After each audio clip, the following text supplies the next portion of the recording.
Hello everyone, नमस्ते सबैजनालाई स्वागत छ। आज चाहिँ म टिकटकमा तपाईहरूले कुनै पनि भिडियो चाहिँ विदाउट वाटरमार्क चाहिँ कसरी सेभ गर्ने भन्ने विषयमा भिडियो लिएर आएको छु।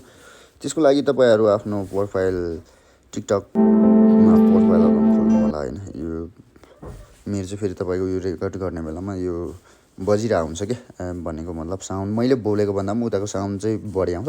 यसको लागि तपाईहरू अब यहाँ पोस्टमा यहाँ प्लसमा थिच्नु होला हैन। म यो भिडियो चाहिँ यसमै लाउँछु है।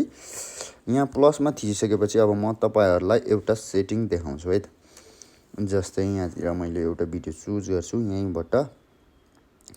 जस्तै यहाँतिर म एउटा जुन पनि अब यही एउटा चुज हेलो एभ्रिवान, नमस्ते स्वागत छ। यसलाई थोरै ट्रिम गर्छु म यहाँतिर हैन।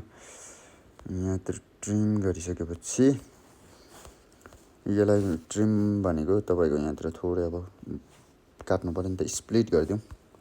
ट्रिम भन्नाले पनि स्प्लिट गरिदिउँ हैन। तपाईहरुलाई थोरै देखाउनुको लागि मात्रै। त्यसपछि यो माथि डटमा थिचिसकेपछि अब यहाँ केही क्याप्सन लेख्नु होला हैन। केही क्याप्सन लेखिसकेपछि यहाँतिर चाहिँ तपाईहरुले अब यहाँतिर मोर सेटिङमा गइसकेपछि चाहिँ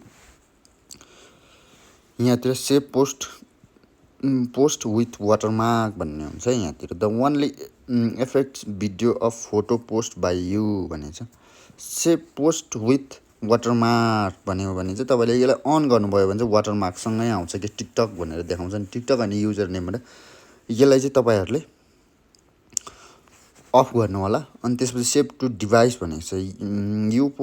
your post will be save to device unless violence of community guideline is found भनेको छ। यदि कम्युनिटी गाइडलाइन चाहिँ तपाईहरुको छैन भने चाहिँ यो चाहिँ तपाईहरुको भिडियो आफै चाहिँ सेभ हुन्छ है त। यसरी चाहिँ तपाईहरुले सजिलै तरिकाले चाहिँ आफ्नो टिकटकको कुनै पनि भिडियोहरु चाहिँ अब फेसबुकमा युट्युबमा लाउनु पर्यो भने तपाईहरुले चाहिँ यसरी चाहिँ डाइरेक्ट आफ्नो पोस्ट चाहिँ आफ्नो डिभाइसमा सेभ गर्न सक्नुहुन्छ। अनि त्यसपछि अर्को कुरा भनेको चाहिँ तपाईहरुले यो भन्दा चाहिँ अरुको भिडियो पनि अब कसरी चाहिँ डाउनलोड गर्ने भन्ने विषयमा भिडियो चाहनुहुन्छ भने मैले यही बारेमा चाहिँ कमेन्ट गर्न सक्नुहुन्छ।